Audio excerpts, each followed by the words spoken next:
La fine laine est transformée en un fil qui est ensuite tissé. Ce que les artisans tibétains produisent dans cette petite usine s'appelle hwaji. C'est un genre de tissu en laine de haute qualité qui ne peut que être produit à Zedang, une petite ville de Shannan. Du fait de la relative rareté de la matière première et de la complexité des techniques de tissage, pendant longtemps, seuls les dignitaires pouvaient profiter des raffinements de cet artisanat. En 2007, il ne restait plus que quelques vieux maîtres de cet artisanat millénaire.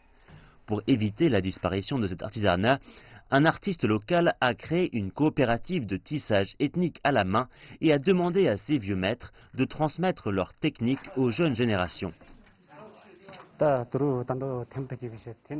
Tisser ce genre de tissu, c'est bien plus compliqué car la chaîne et la trame sont très fins et ils doivent être tissés ensemble de manière dense et étroite.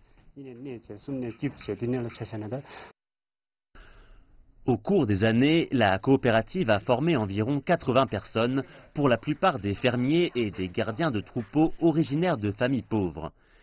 Cet artisanat a aussi été reconnu comme héritage culturel immatériel du Tibet.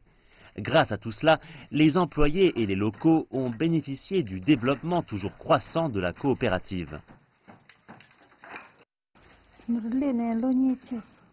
Je travaille ici depuis 2 ans. Avec ce que je gagne, j'ai permis à ma famille de sortir de la pauvreté. Je suis reconnaissante envers la coopérative et son fondateur.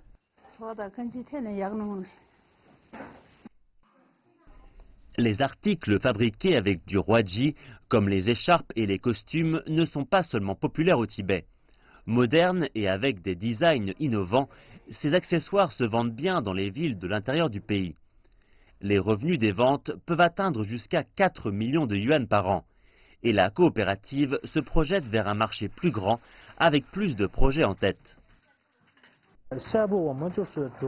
Nous prévoyons de déménager dans une nouvelle usine en mars. Nous conserverons l'artisanat traditionnel du tissage à la main, mais en même temps, nous allons essayer d'augmenter la production en introduisant des équipements modernes venus des villes de l'intérieur du pays. En 2016, la coopérative a créé une filiale pour produire des uniformes scolaires, des tentes de secours et des souvenirs de style tibétain en employant des habitants handicapés.